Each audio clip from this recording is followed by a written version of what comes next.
हाँ तो लाडलू तुम्हें नोटिफिकेशन का वेट था और सीजीएल 2026 का नोटिफिकेशन आपके सामने है।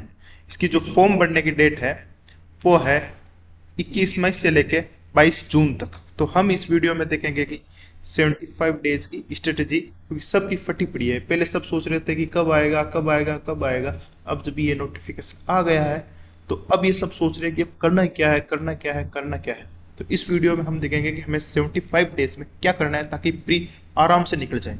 मैंने 4 प्री निकाले हैं, तो प्री तो आप आराम से निकाल सकते हो। वो कैसे हम आपको बताते हैं। इस बार जो सीजीएल 2026 है उसमें आई है 12,256 वैकेंसीज। बहुत अच्छी वैकेंसीज है ये आपके लिए। और जो एग्जाम डेट आपकी होने वाली है वो होने वाली है अगस्त 15 के आसपास से आपके एग्जाम स्टार्ट हो जाएंगे। देखते हैं आगे। तो इस बार जो 75 डेज है उसमें आपको सबसे पहले आपका जो सिलेबस है वो एक बार आपका कंप्लीट हो ही जाना चाहिए। वो आपको शुरू के जो 45 दिन है तब तक आपको लेना चाहिए।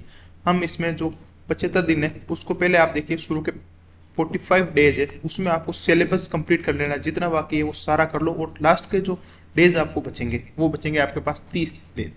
तो इनके अंदर आपको जो करना है वो है सिर्फ और सिर्फ मॉक।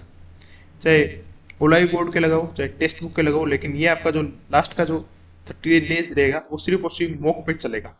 और शुरू के जो 45 डेज है इसमें आपको सिलेबस में आपकी जो भी कमजोरी रही है, जो जो आपको वीक लग रहा है, कोई सब्जेक्ट मान लीजिए आपको मैथ्स वीक लग रहा है या आपको जीके वीक लग रहा है, इंग्लिश वीक लग रहा है या रीजनिंग वीक लग रहा है, इनमें से जो भी आपको वीक लग रहा है उस पर आपको फोकस करना है।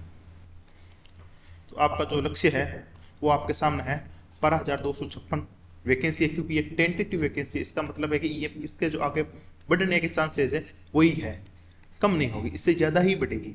और जो एग्ज़ाम हो रही है वो होगी अगस्त सितंबर 2026 में। लगभग आप देखोगे तो आपके पास आज से है 75 डेज। इसमें क्या करना है अब आपको बताते हैं। सबसे पहले तो है मॉक टेस्ट।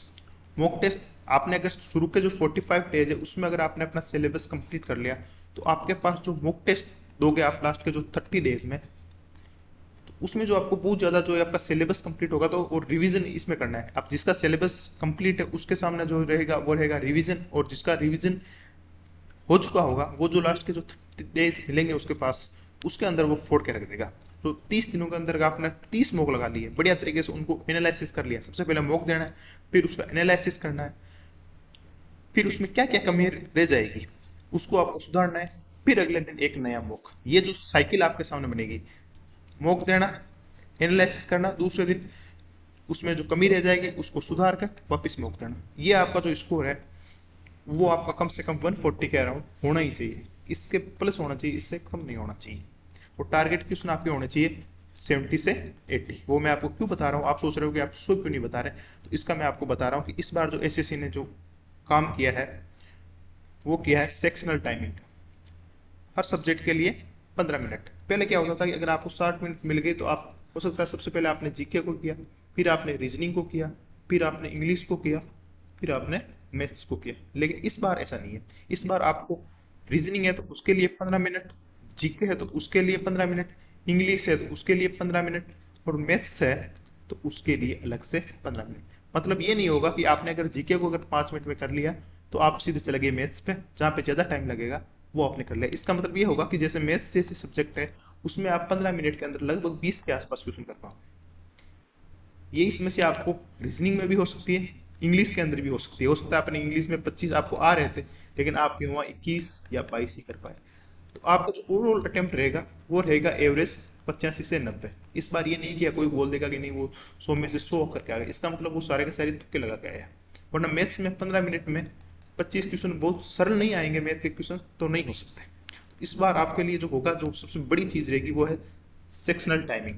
इसमें क्या होगा कि क्वेश्चन छूटने का ज्यादा डर रहेगा। इसके अंदर जो फायदा देगा वो आपके पास देगा आर्ट ऑफ स्किपिंग। क्वेश्चन को आप, कौन से क्वेश्चन को आप अटेंड करते हो और कौन से क्वेश्चन को आप स्किप करते हो, ये जो इसके पास होगी वो आराम से प्री क्वालिफाई कर लेगा। और इस बार इन्होंने जो मेंस है उसके अंदर भी सेम कर दिया, क्योंकि जो फर्स्ट सेक्शन होगा उसमें मैथ्स और रीजनिंग दोनों का इन्होंने 30-30 मिनट फिक्स कर दिया।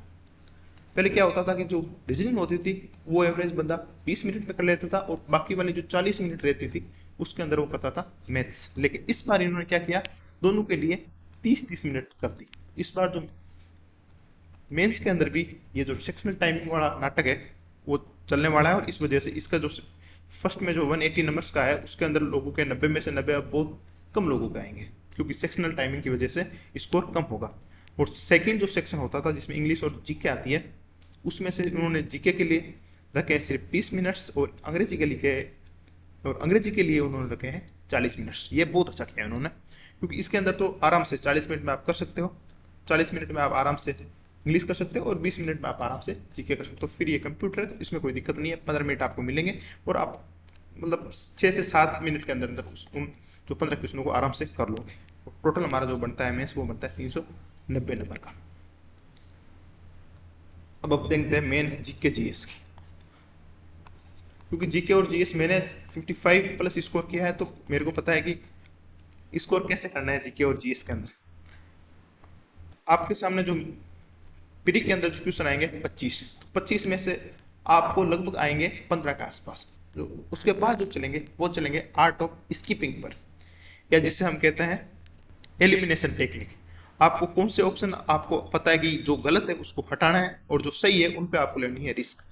आप जो रिस्क लोगे वो करते करते आप लगभग 22 से 23 क्वेश्चन तक पहुंच जाओगे 25 में से। और आपका जो एवरेज स्कोर अगर 30 प्लस अगर जीएस में आपका आएगा तो ये बहुत जबरदस्त स्कोर है, मतलब टॉप के बंदों में आ जाओगे। 95% से आप ऊपर चले जाओगे अगर आपने 30 प्लस स्कोर कर लिया तो ही। इसके लिए आपको एक तो सवाल है उसको पूरा पढ़ना है, क्योंकि जीके में अगर आप सवाल को अगर आप पूरा पढ़ते हो तो आप उसमें से बहुत, अगर 4 ऑप्शन है तो उसमें से 2 ऑप्शनों को आप आराम से एलिमिनेट कर सकते हो अगर क्वेश्चन को अगर आपने पूरा पढ़ लिया। 2 विकल्प आपने हटा दिए तो 2 पे आपने रिस्क लिया, तो ऐसे ही करके आप 15 से लेके 22 और 23 की जो क्वेश्चन है वहां तक आप पहुंच जाओगे। और आपके जो अगर मार्क्स अगर 35 क्रॉस कर दी तो ये 98% जो बच्चे हैं वो 35 प्लस जीके में स्कोर नहीं कर पाते हैं, और 40% वाले तो बहुत कम मिलते हैं, बहुत कम। मतलब मुश्किल से 1000 होते हैं जो 15 लाख पेपर देंगे, उसमें से मुश्किल 1000 लोग ऐसे होंगे जिनके जीके में 40 नंबर से ज्यादा आएंगे। इसके लिए मैं भी आपकी हेल्प करूंगा, और मैं आपकी जो हेल्प करूंगा वो हेल्प करूंगा कि एक जो पीवाईक्यू सीरीज है वो मैंने एक वीडियोस का आया हुआ है। अब जो आगे की जो पीवाईक्यू सीरीज है वो मैं अब स्टार्ट करने जा रहा हूँ, तो उसके लगभग हम 15 पार्ट बनाएंगे प्री से पहले पहले। और उन 15 पार्ट में मेरा टारगेट रहेगा कम से कम 1000 जो टॉप के क्वेश्चन है जो एसएससी ने पहले पूछे हैं, चाहे वो सीजीएल में हो, सीएचएसएल में हो या एमटीएस में हो, या एसएससी ने और कहीं चाहे सीपीओ में पूछे हो चाहे और कहीं पूछे हो, मैं उनको आपके सामने लाऊंगा। और उनके जो 4 ऑप्शन होंगे उन चारों ऑप्शनों का हम उनका एनालिसिस करेंगे, और उस आधार पर हमारे अगर 1000 क्वेश्चन अगर हम कर लेंगे तो हमारा जो टारगेट रहेगा वो 35 प्लस का रहेगा सीजीएल 2026 में। इसके लिए आप इस चैनल से जुड़ सकते हैं, और धन्यवाद वीडियो देखने के लिए आपका थैंक यू।